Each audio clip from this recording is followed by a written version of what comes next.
शेखर उठ के बोल फोन रख दिया। स्वाति से बोला, स्वाति दीदी कहाँ है? तब स्वाति को होश आया, अरे दीदी तो यहाँ नहीं है, फिर कहाँ चली गई? अभी तो यहीं थी। चारों ओर हर एक कमरे में खोजने लगे पर वो कहीं नहीं थी। स्वाति का मन अनजान डर से बैठा जा रहा था। दीदी दीदी, पर दीदी की आवाज़ तो कहीं से आ ही नहीं रही थी। तब शेखर बोला, देखो शायद वॉशरूम में बैठी होंगी। दीदी वहीं तो नहीं छिप गई? स्वाति जब टॉयलेट में देखने गई तो अपने कपड़े छिपाए दीदी वहीं बैठी थी। स्वाति शेखर को आवाज़ लगाई, शेखर शेखर इधर आओ, दीदी टॉयलेट में ही है। मैं और शेखर किसी तरह दीदी को बाहर खींच कर लाकर डाइनिंग रूम में बिठाई। तब तक शेखर के पापा डॉक्टर को लेकर पहुंच चुके थे। किसी तरह सभी लोग ने मिलकर दीदी को पलंग में सुलाया तो डॉक्टर झट से एक सुई दीदी को लगा दिए, पर उसके बाद भी दीदी शांत नहीं हुई। डॉक्टर ने फिर दूसरी पावर वाली सुई फिर से लगाई। तब कहीं जाकर वो बस में आई। धीरे धीरे सो गई तो डॉक्टर ने बताया, इनके दिमाग में सीवियर शॉक लगा है। इनका ठीक होना अब भगवान के ही हाथ में है। इनको जितना जल्दी हो सके पागल खाने में एडमिट कर दीजिए, वरना इनको बचाना बहुत मुश्किल होगा। इनका हाल ही में कोई ऑपरेशन हुआ है क्या? इनको मैं कुछ दवाइयाँ दे कर जा रहा हूँ, पर इससे इनको कोई फ़ायदा होगा भी या नहीं मुझे समझ में नहीं आ रहा है। जब डॉक्टर जाने के लिए उठे तो शेखर उनके हाथ से बैग ले दरवाजे तक छोड़ने गया और शेखर डॉक्टर साहब से बोला, सर अगर मैं 2-4 दिन बाद ले जाऊं तो? डॉक्टर, नहीं 2-4 दिन क्या, आप इन्हें आज ही ले जाइए तो ज़्यादा अच्छा रहेगा। इससे ज़्यादा मैं कुछ नहीं कर सकता है। शेखर, ठीक है मैं कोशिश करता हूँ, बोल अंदर आया। बोला, स्वाति तुम दीदी के पास ही बैठो, मैं पापा से बात करता हूँ। शेखर सोफे में बैठे अपने पापा से बोला, पापा डॉक्टर साहब कह रहे हैं आज ले जाना होगा दीदी को। श्यामलाल बोला, ठीक है बेटा, तुम पैसों की चिंता मत करो, इनको एडमिट करा दो, मैं भी साथ चलता हूँ। शेखर, जी पापा अच्छा होगा यदि आप भी हमारे साथ रहेंगे तो। स्वाति रोने लगी, अंकल अंकल इतना ही कह पाई। श्यामलाल उठकर स्वाति को सीने से लगाते हुए बोले, बेटा अब तुम अकेली नहीं हो, तुम्हारे साथ तुम्हारे पिता भी खड़े, जो तुमने हमें दिया है ये तो मैं जीवन में कभी नहीं भूल सकता और ना ही तुम्हें कभी वापस कर सकता हूँ। जाओ तुम तैयारी करो, मैं घर होकर आता हूँ। शेखर, चलो सविता दीदी अभी नहीं उठेंगी, तुम जल्दी से सब तैयारी कर लो दीदी का, मैं अभी आता हूँ, बोल शेखर अपने पापा के साथ घर चला गया। स्वाति वहीं दीदी के पास बैठ सोचने लगी, हे ईश्वर और क्या क्या सजा देना बाकी है। अब मैं नहीं सह पा रही हूँ, ना ही मेरे में हिम्मत है परीक्षा में बैठने का। 1 घंटे बाद दोनों बाप बेटे पहुँचे और शेखर दीदी को ले जाने के लिए पागल खाने से एम्बुलेंस बुलाया। अब एम्बुलेंस आ ही रही होगी। स्वाति से शेखर बोला, स्वाति हम लोग दीदी को संभाल नहीं पाएंगे, इसलिए पागल खाने से एम्बुलेंस बुला रहा हूँ, वहीं से कर्मचारी लोग इनको संभाल पाएंगे, हम तीनों अपनी गाड़ी से चलेंगे। श्यामलाल बोले, चलो जल्दी करो, अब एम्बुलेंस आता ही होगा। स्वाति सभी सामान रखते जा रही थी, अपने अंदर के दर्द और पीड़ा को दबाकर रोते भी जा रही थी। शेखर, स्वाति तुम अगर इतना रोगी तो तुम्हारी तबीयत बिगड़ जाएगी। स्वाति सोच रही थी, मुझे अपने होश संभालने के बाद अपने जीवन में पहली बार एक आंटी का ही तो हाथ मेरे सर पर था। अब शेखर के परिवार पर मन में अभी भी कहीं ना कहीं उसे डर था, कहीं प्यार का स्नेह मुझे मिलेगा या नहीं, क्योंकि अभी तक तो भगवान मेरे साथ छल ही कर रहे हैं। पहले जन्म उस फैमिली में दिए जिसमें दर्द ही दर्द था। बाप गए तो सोचा माँ अब हम तीनों भाई बहन को खुशी से रखेंगे, पर वो भी चली गई। भाई भी गया, आंटी का जो थोड़ा प्यार मिला वो भी भगवान ने हमसे छीन लिया। दीदी जो मेरे लिए सब कुछ थी, मैं उनको अपना हर चीज़ खोकर उनकी तबीयत ठीक की, वो भी सुख सब भगवान को देखे नहीं गए। कुछ ही दिन खुशी के थे पर अब वो भी चल गई। अब दीदी को जहाँ पहुँचा दिए हैं भगवान, मेरे लिए सब कुछ खत्म हो गया। पता नहीं दीदी ठीक भी होगी या नहीं। अब शेखर और शेखर के परिवार वालों से दोस्ती के लिए भी मैं डर डर कर जीना पड़ेगा। पता नहीं भगवान को कब ये भी पसंद ना आए, वो मेरे से छीन लेंगे। मैं अब खुशी के लिए आशा ही नहीं रखूंगी। आंखों से बह रहे अश्रुपात रुकने का नाम ही नहीं ले रही थी। तभी एम्बुलेंस आ गई। 4 कर्मचारी भी उससे उतर दीदी को जबरदस्ती ले जाने लगे। दीदी इधर उधर भाग रही थी, बहुत मुश्किल से उनको काबू में कर वो लोग गाड़ी में बिठा कर ले गए। मैं रोती हुई शेखर और अंकल के साथ उनकी गाड़ी से एम्बुलेंस के पीछे पीछे चलने लगी। स्वाति से श्यामलाल बोले, बेटा चिंता मत करो, भगवान के घर देर है अंधेर नहीं, सब कुछ ठीक हो जाएगा। स्वाति बोली, जी अंकल अब तो सब कुछ खत्म हो चुका है, अब क्या बाकी है? पक कर रो पड़ी, नहीं बेटा ये नहीं हो सकता, तुम्हारी मेहनत से तुम्हारी दीदी ठीक हो जाए हम सब भगवान से प्रार्थना करते कि तुम्हारी दीदी जल्द ही ठीक हो जाए।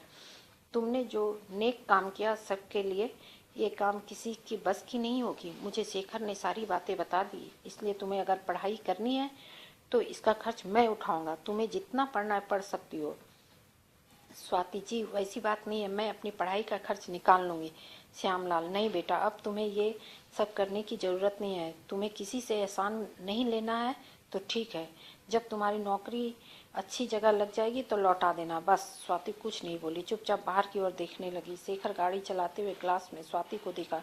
स्वाति बहुत उदास थी। शेखर को पता था स्वाति पैसे लेने के लिए तैयार नहीं होगी। शेखर पापा, स्वाति ऐसे आपकी बात नहीं मानेंगे। आप अपने फैक्ट्री में इसके अनुसार ही काम दे दीजिए, तभी ये पैसे लेंगी, वरना बहुत स्वाभिमानी लड़की है। श्यामलाल, ठीक है स्वाति, तुम्हारा अकाउंट कैसा है?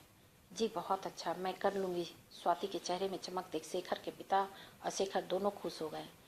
श्यामलाल बोले, बेटा तेरी ये स्वावलंबिता देख मुझे तेरे पर फक्र महसूस हो रहा है। कल जब हम लोग वापस होंगे उसके बाद तुम्हें जब से ऑफिस आना हो बेधड़क आ जाना, और तुम्हें पढ़ाई के लिए तुम्हें जितना समय चाहिए ले लेना। स्वाति जी अंकल, मैं काम भी करूँगी और अपनी पढ़ाई भी।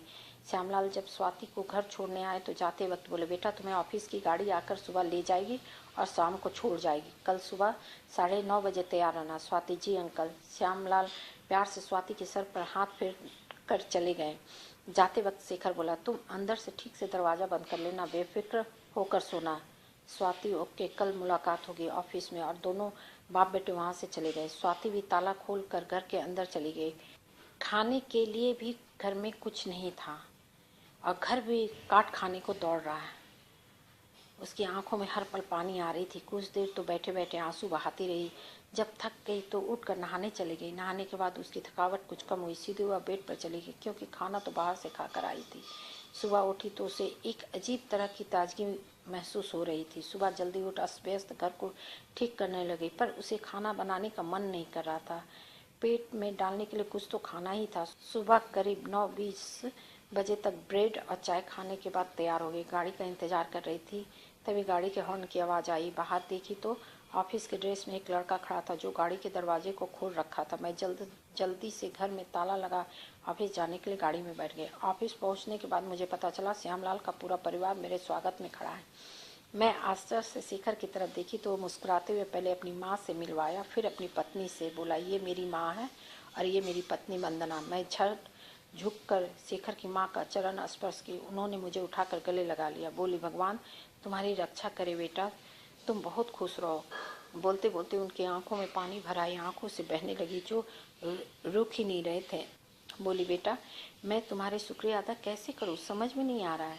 स्वाति, मैं शर्माते हुए, इसमें शुक्रिया की क्या बात है आंटी, बस आप लोग मुझे आशीर्वाद दीजिए जो मुझे आप लोगों के जैसा परिवार मिला, और इसी कारण तो मुझे भी अपने परिवार मिला। मैं बहुत खुश हूँ। अब मैं भी इज्जत से सर उठाकर जीऊँगी। वंदना भी आगे बढ़ स्वाति को गले लगाते हुए बोली, स्वाति जी मैं क्या बोलूँ, मेरे कंठ से तो शब्द ही नहीं निकल रहे हैं। जब आप मेरे परिवार का एक सदस्य के रूप में आएंगी तो मैं आपका हार्दिक स्वागत करूँगी, और आप अब मेरी बहन की तरह है। स्वाति, वंदना ये क्या कर रही हो, मैं कौन हूँ मालूम है ना, बस मुझे एक दोस्त ही रहने दो, सिर्फ शेखर का ही नहीं, तुम मुझे अपना भी दोस्त बना लो। दोनों एक दूसरे के गले लग गए और सभी ऑफिस के अंदर चले गए। जब शेखर स्वाति को उसके केबिन दिखाने ले गया उस वक्त स्वाति सच में दिल से खुश हो रही थी। सभी चले गए तो स्वाति अपना काम देखने लगी। दोपहर में जब लंच ब्रेक हुआ तो स्वाति अपने लिए पाव रोटी टोस्ट कर लाई थी। उस सबके साथ मिलकर खाने में हिचकिचा रही थी।